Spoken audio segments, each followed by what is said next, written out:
il ne restait presque rien. Un quignon de pain dur, un peu de lait, un œuf et une poêle. C'est tout ce qu'on avait, mais on en a fait un trésor. Le pain perdu, c'est l'histoire d'un geste simple, né de la pauvreté, nourri par l'ingéniosité et devenu, au fil du temps, un classique de la cuisine paysanne. Aujourd'hui, on l'appelle dessert. À l'époque, c'était juste de quoi tenir debout. Dans cette vidéo, on ne va pas juste cuisiner. On va retrouver un souvenir, une odeur, une vérité, celle d'une époque où rien ne se perdait, pas même un morceau de pain. Le pain perdu est né dans les fermes, là où rien ne se jetait, pas même un morceau de pain devenu dur comme de la pierre. Dans les campagnes, le pain était sacré. On bénissait la miche, on ramassait les miettes, on ne posait jamais le pain à l'envers, alors quand il durcissait, on trouvait une solution.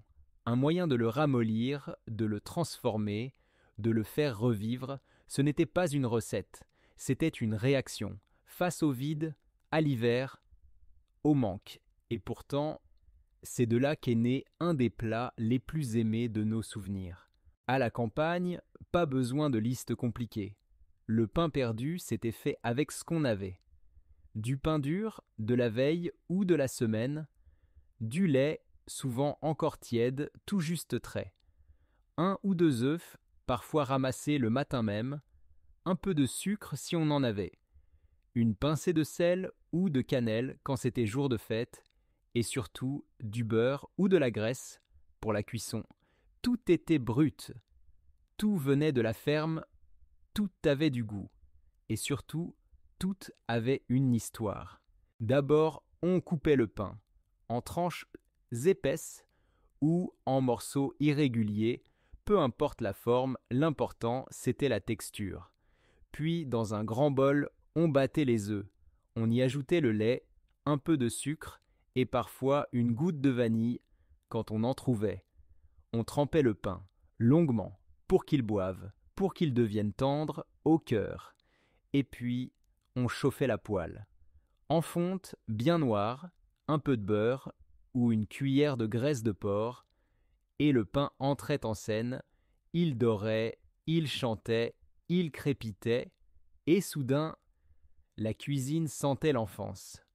On retournait doucement, et quand les deux faces étaient bien dorées, on servait, sans attendre. Encore chaud. Le pain perdu n'était jamais exactement le même, chaque région, chaque maison, chaque grand-mère avait sa touche. Dans certaines fermes, on ajoutait du miel au lieu du sucre. Dans d'autres, un soupçon de cannelle ou de fleurs d'oranger.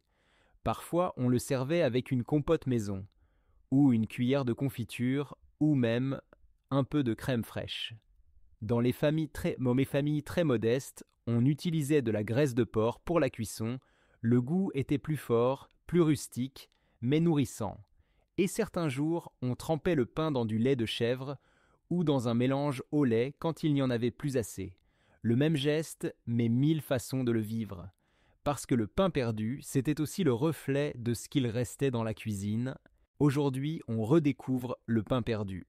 Dans les restaurants, sur les réseaux et dans nos cuisines. Mais pourquoi ? Parce qu'il est simple, parce qu'il coûte presque rien, parce qu'il évite le gaspillage et surtout parce qu'il rassemble. Faire du pain perdu, c'est ralentir, c'est prendre ce qu'on a sous la main et lui redonner de la valeur. C'est transmettre aussi. Un geste, un souvenir, un goût que les enfants redemandent encore. Et peut-être que dans ce monde qui va trop vite, le pain perdu, c'est un rappel qu'il ne faut pas grand-chose pour être bien et pour bien nourrir. Le pain perdu, ce n'est pas juste une recette, c'est une mémoire comestible, une façon de dire « je respecte ce que j'ai ». Je ne gaspille pas, je transmets ce que j'ai appris. Dans chaque bouchée, il y a un peu d'histoire, un peu de tendresse et beaucoup de bon sens. Alors si vous aimez ces gestes simples, ces souvenirs vrais et ces plats qui réchauffent pas plus que le ventre, abonnez-vous à Mémoire rurale. Chaque semaine, on cuisine le passé pour éclairer le présent. Et parfois, le bonheur tient dans une tranche de pain trempée dans du lait chaud